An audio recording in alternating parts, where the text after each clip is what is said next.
Hey guys, welcome back to a new series where I buy PC parts for cheap and then build cool gaming PCs out of them.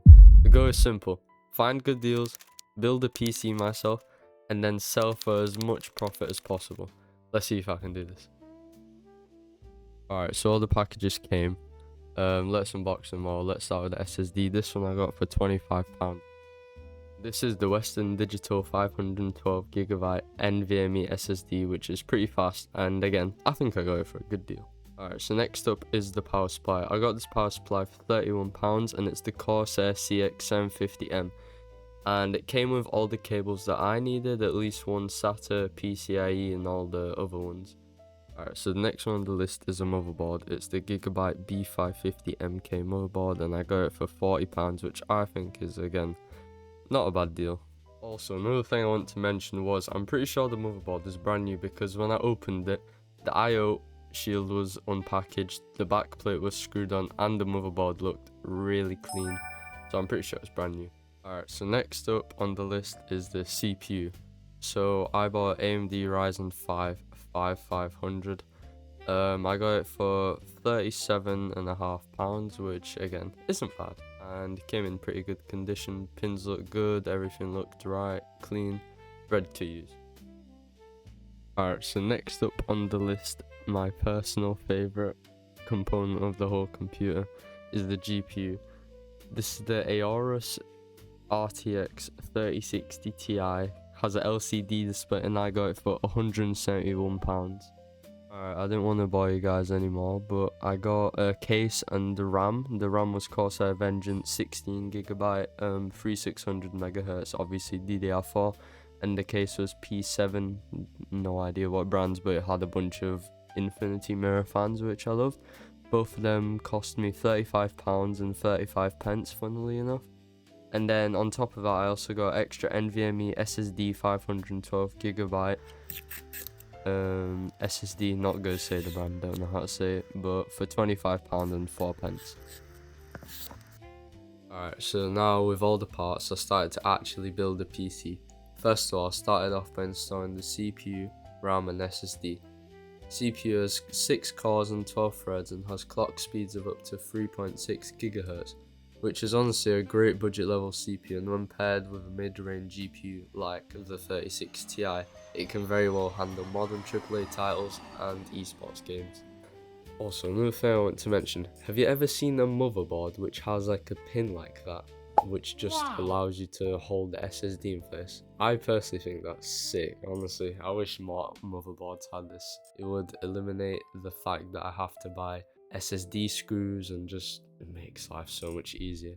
Alright, now comes in the cooler. This is the Thermalright Assassin X120 refined SE ARGB CPU cooler, which is a great cooler which can spin up to around 1550 RPM, or if you consider that the fan is pulse width modulation controlled, it can truly run up to around 1700 RPM, which should keep the CPU at around temperatures of 30 to 35 degrees when idle and 60 to 70 when under load, which is honestly great, and it keeps it chilly and quiet.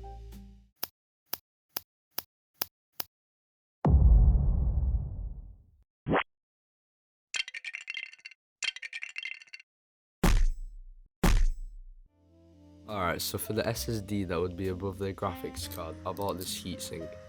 Basically, it's just a cheap AliExpress SSD cover that only cost me about £2.90 when on a good deal. And honestly, I think this is a really cheap but clean addition to the build and fits the Infinity Mirror theme. I also bought this cheap ARGB fan hub for £5.90 so that I can sync all the ARGB on this PC. On top of this, I also bought an ARGB motherboard cable so that it makes the build even more vibrant and covers the ugly cable. Alright, now time for actually installing the parts into the case. I started off by installing the IO shield, and also please do not be silly like me. If you're building a PC, do not forget to screw in the standoffs for your motherboard screws, because that's what I did, and I had to screw the motherboard back out, add the extra standoffs and then screw it back in. Then went in the monster power supply.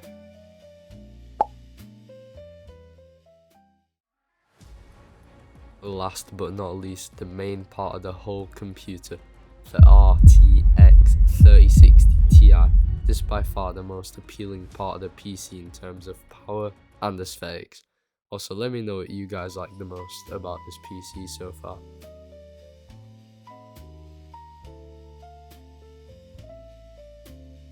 Also guys, I just want to show you the final cable management result. Here it is. No, I'm just joking, that's not the final cable management result. Let me actually show you what it is. So basically, when I cable manage my computers, the main goal is to not be able to see any wires from the front. That's literally it. I don't care how it looks from the back, because you're not really going to see it behind the panel. Well, obviously you don't want it all over the place. You want it to look alright if someone looks at it. But the main bit is to not be able to see the cables from the front. That's it. That'll literally make your PC look 10 times better.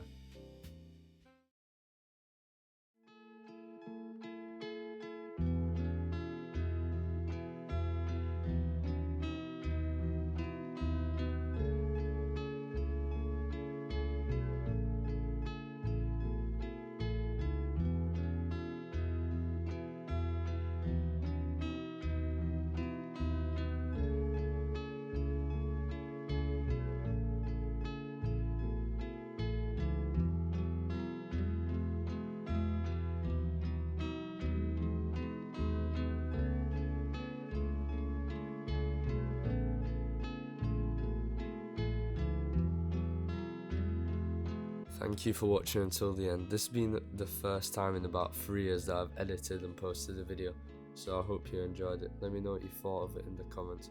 Hopefully I'll build another PC soon and be able to make a second video on it. But for now, bye bye.